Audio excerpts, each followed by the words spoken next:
Ladies and gentlemen, let's Gaming Today.com video. We're going to be discussing Vulcan. At least this is part 1 of Vulcan. This is what Vulcan is, why it exists, how it's benefited from, say, Mantle, some implications of performance in the future, and some other bits and bobs. I'm sure you'll find it riveting.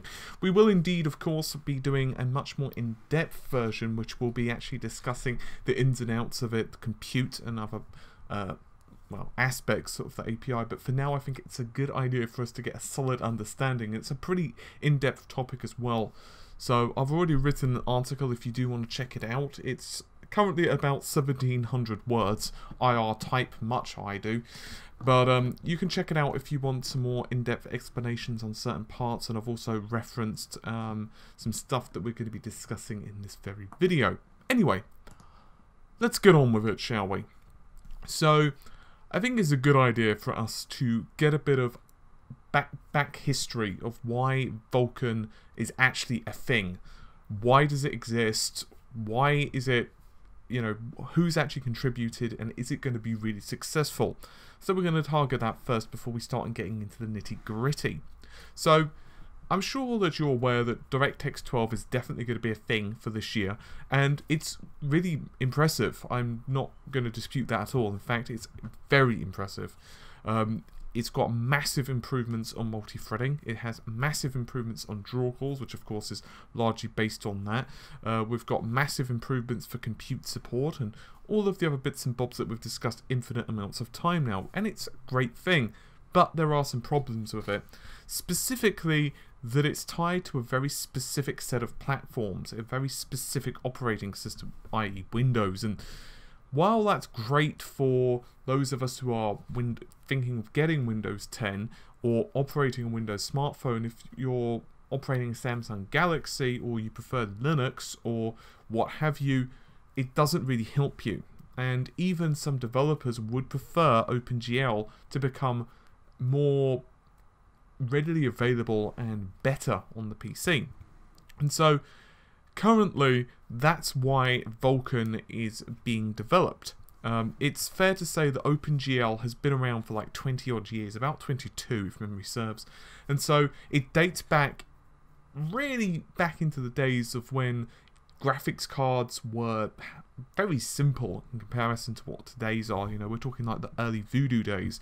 And indeed, going back to the Voodoo just for a second, when AMD said, hey guys, we're working on Mantle. It's going to be designed for low-level access on the GPU. The performance is going to be really impressive, and you know the story. People were really skeptical. Some a little hostile, and some were very excited. I myself was in the excited category because I had a feeling that it was definitely going to spark something.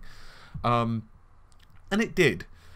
The people's concerns were primarily that what we were going to get is the situation where AMD had this proprietary API, and either everyone developed for it, which obviously would be bad for NVIDIA and would probably cause them to also create their own APIs, or it just wasn't going to be supported.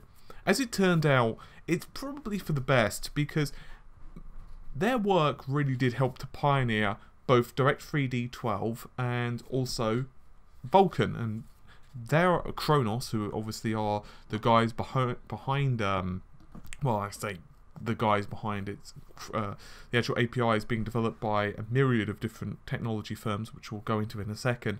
But basically, Mantle has been used as the groundwork. So it's fair to say that we have to at least say thank you very much to AMD, because otherwise we probably would still be on DX11 for some time. Maybe DX12 would eventually have become a thing because of the Xbox One, though, who knows. So, June / August last year, Vulcan project officially started to get underway, and it was based, as I said, on Mantle. That's not to say that it's 100% Mantle and they just changed the name and said, there you go. Obviously, there were some problems with just doing that. At the end of the day, Mantle was developed on the purpose of, you know, GCN architecture. It was developed for AMD. So, obviously, certain things such as high-level shader language, that had to go out the window. That went yoink, and some other bits as well. But effectively, the low abstraction, high level of control, and the push towards compute are still there. Now, That's not to say that DirectX 11 had no benefits. One of the positives with DX11 was that it's quite a familiar friend. The abstraction levels in DX11 made it quite easy to work with, especially with developers. It's not really a secret that Sony with the PS4, with the GNMX, actually designed a lot of the functionality to very closely mirror DX11. And the reason they did that is because developers knew what the hell they were doing. So the problem with OpenGl is it's always had that, I don't know if I want to develop for that, it's a lot of work, which obviously has really hurt the Linux operating system. So what Vulkan are doing, the Vulcan team, is they're actually designing the API to be pretty similar to DX12 and Mantle. That's not to say that if you code exactly the same and then you try to run it, it's not going to do too well, but it's going to be a lot less work theoretically and a lot more familiar, and the tools are going to be more familiar than what they currently are. And there is a reason that folks such as Blizzard, folks such as Oculus and Valve and the guys behind Unity and Electronic Arts and Oxide, all of these developers are just a few of the ones who are actually into this.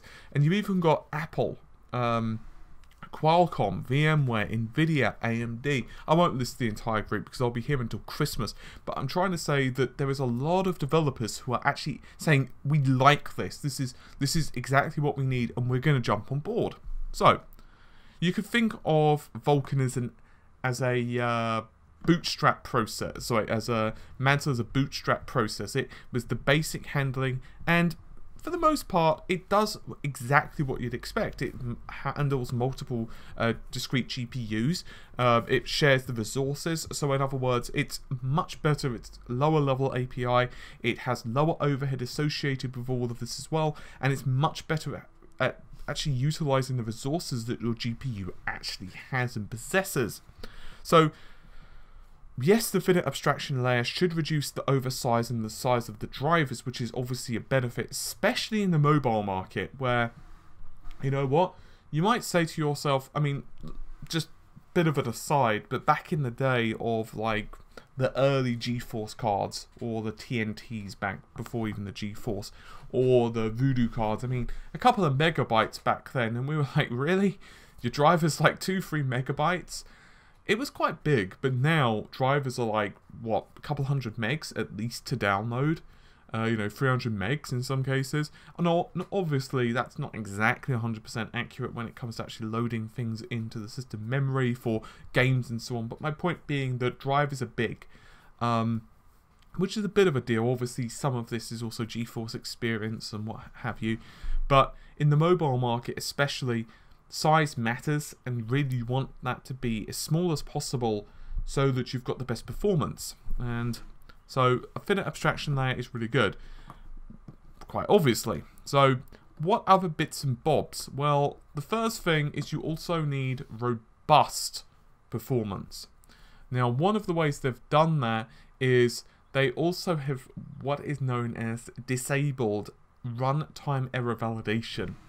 Now, this actually crept into Direct3D back in the day. You might remember that I said earlier on that, hey, D3D, is great because it actually helps developers. And one of the reasons that validation was introduced was, let's say you had format problems, like, something was created and it was like, hey, that doesn't work for me. Well, error validation was to try and fix that up. But the problem was it gobbles up performance ridiculously.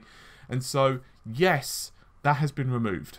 And developers also need to be more careful. There's a lot more scope for them to just be like, oops, and crash the application. In other words, yes, just like DirectX 12, if you're really delving right down into it, or if you're developing for, let's say, the PS4, if you screw up, you're going to crash the game. You're going to cause frame rate dips, you're going to crash the game because of missynchronization between the GPU and CPU. In other words, making sure that the GPU or the CPU is finished doing its calculations before it asks that data back, or you might have other problems as well. So it's really down to the programmers, which is a good thing in my personal opinion, especially if the tools are getting better, which obviously they are. Now, moving on to performance side of things, multi-threading is obviously at the forefront of any modern day API. It's pretty much paramount. I guess that kind of makes you think what I'm thinking in my head. So it's fair to say that the GPUs are growing at an exponential rate in comparison to CPUs. There are reasons behind that we've discussed before, and I don't really want to drag the video down in terms of time to discuss that, but it's just because of the architecture. If you look at the late 90s, early 2000s, when the megahertz race was really cranking up, and Intel, for example, you know, they released the early Pentiums, and then the Pentium MMXs, and then the Pentium 2s, and then the Pentium 3s, and you know, you could see massive increases in performance. The clock speeds were going up, yes, obviously. The Pentium 2, when, you know, 200 and whatever the hell it was, I think it's 233, all the way up. Was it 233 or 266? I can't actually remember the introduction speed of the Pentium 2 was. I've got to look now because it's going to bug me. That's right, it was introduced at 233 according to Wiki. So anyway, it was introduced at 233, ramped up to 450. Pentium 3s got introduced about the same clock speed, and obviously they started to, you know, improve performance as well. But the Pentium 2 to Pentium 3, massive increase in IPC, instructions per clock. In other words, yes, the clock speeds were higher, but they also did better. And we are getting that now. Like, if you own a Sandy Bridge and then you upgrade it to, let's say, an Ivy Bridge or a Haswell, you're going to get better performance if you're running the same amount of cores at the same clock speed. You will. How much? It depends, but let's say Sandy Bridge to Ivy Bridge, about 10 to 13% depending on the application. It's, you know, it's the whole tick-tock thing. So yes, some architectures do have large performance. Like when we had the Core 2s to, let's say, the original Sandy Bridge architecture, there was quite a large performance boost. Generally, however, now it's really down to CPU cores. Another reason behind this, of course, is because we're shrinking down in process size, we're reducing the power consumption, TDP, blah, blah, blah. So it really does depend a lot now on multi-core performance. So yes, we're going hyper-threading, but it's also the number of CPU cores. And that's why DirectX 12 has had these problems. So, in other words, applications now are being written, they need to be written to really take advantage of multiple CPU cores. And the good thing about Vulkan is it's a layered API. This is something we're going to have to discuss much more in depth in the next video. But effectively, there are a couple of layers which are required. The first one is obviously the driver, because you can't do much without a driver. And then you've got the top one, which is the actual application. Then you've got a myriad of other ones which can be enabled or disabled. For example, the loader, the validation, ref counters, and so on. Some of these you can replace yourself. For example, you can write your own loader if you don't like the one that's platform or vendor specific. You can say, hey, you know what, I've got this. I want to write my own one because I want to go for X. Or maybe to fix an error, or what have you. You could go ahead and do that, not a problem. The other benefit of this is that it reduces the performance, it reduces the overhead, which of course increases performance. So in short, if you're not using, let's just, for the sake of argument, say ref counters, if you just don't need it or what have you, you're not running validation or what have you, then it's not a problem. The API will not load that into memory. It will not count that, you know, into memory. It will not count that as CPU performance, but you're just not using it. It will physically just be like, hey, okay, cool. That's all yours then, you know, extra performance, sweet. Now, third-party software can indeed inject its own layers. If you're not quite familiar with what that means, and you've ever used, say, Steam, where it says, hey, Bob is online, or, you know, you press, I think, a shift tab and it pops up with the Steam overlay. That's basically what Steam's doing. It's injecting a layer, and obviously other software like, say, Fraps or a frame rate counter or what have you, doing pretty much the same thing. It's not really part of the application stack, but it's a third-party piece of software that's jumping in and into the fray. So now you've got a basic understanding of the reasons or how Vulkan works, at least theoretically. What other bits do we need to discuss? Well, I guess it's the future. What's this going to mean for everyone? What about, because they do state it can be used for consoles, it can be used for mobile phones, it can be bloody well used for anything. And it's true, it can, but how will the future really benefit from this? And obviously we're not going super technical in this video, which will be the next set of videos. As I said, I want to lay the groundwork first. Let's talk about it from the, I guess, the PS4 side of things first. So the PS4's API is lower level than Mantle. It is lower level than even Vulcan, or even DirectX 12 from what I'm hearing. And the reason is quite simple. It's platform specific. It's not developed for Steam. It's not developed for dozens of different APIs. But that doesn't mean that theoretically it wouldn't be an improvement or a nice feature to support. Sony do support the API Vulcan for their mobile phones and other devices. So it could be nice. The thing of it is, from the point of view of a developer, let's say you are developing a game. I know I always use this example, but let's just say you're developing Limbo. And you've developed it for, let's assume, Linux, or Steam OS, or mobile, or whatever, it doesn't matter, that's utilizing Vulkan. It isn't that difficult to then say, hey, let's port this to the PS4, and it's kind of a similar relationship that Microsoft are going to have with developers with DirectX 12. The problem with it is, however, that Vulkan cannot really replace the PS4's API, well, for multiple reasons. One, obviously games are using the PS4's API. The second reason is that it doesn't give it as good performance, and they're actually still natively trying to improve the API of the PS4, which isn't quite there yet. It's still got quite a lot of remnants from the PS3. What does all of this mean? It means that from the point of view of getting games easier from the system, especially if they're trying to open up their development for more games, and Linux does pretty well, Sony could definitely benefit. What about a PC point of view? Well, Linux is an interesting operating system. One of the benefits, of course, of Linux traditionally is it's free. Now, obviously, there are some paid distributions of Linux, specifically those primarily in the more tech sector if you want support, like servers and so on. But generally, for most gamers, they'll just be running SUSE or what have you, and that's it. You know, they can play games for free, but there are some problems. You know, it's not like a lot of developers are porting their games to it. Now, that's not to say some aren't. We know Valve, for example, are throwing their hat into the ring, and they've also announced that Source 2 is going to be natively supporting Vulkan. But that isn't all of them. So Square, for example, not really much with the support for Linux. EA, they are slowly getting into it, and remember, EA are going to be supporting Vulkan. But OpenGL, developers weren't really that happy about it, but now Oculus, Blizzard, Oxide, Unity, blah blah blah are going to support it, which is a good thing.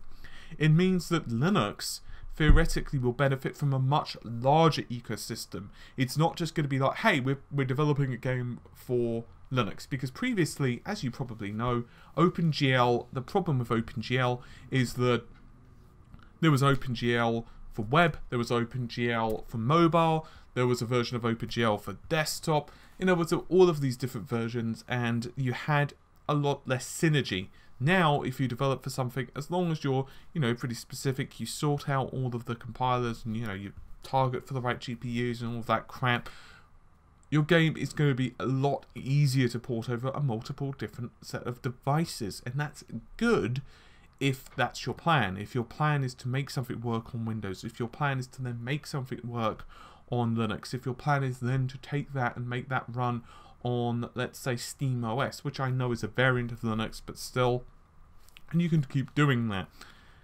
In other words, Linux is going to benefit from that. I'm not saying it's going to replace Windows as the gamer's OS of choice, but for those who are developers who are looking for that additional incentive to say, hey, I think we need to develop on the Linux platform. I think that if we put these additional resources, it's going to benefit us financially.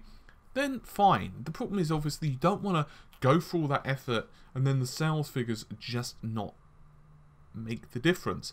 Oh, and a little aside, it's actually quite interesting.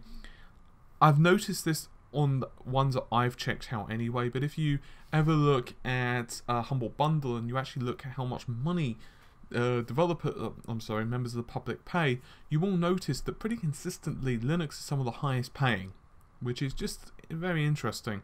But anyway, I'm quite curious on the whole API. I must say that I do like some of the aspects of Vulkan. It's not to say that it's finished yet. There are definitely things that are still under wraps, and there are still definitely things where, you know, we'll have to see how it goes. There will also be benefits of Windows, as I've mentioned earlier. If you're looking for a cross-platform with, say, the Xbox One, DX12 is going to provide that, because obviously at the end of the day it's going to be easy for a developer to port from the Xbox One to the PC or vice versa. The question is, how many developers are going to do this, and how is it going to work from a point of view of myself, who reports in IT and also games and also is a tech enthusiast.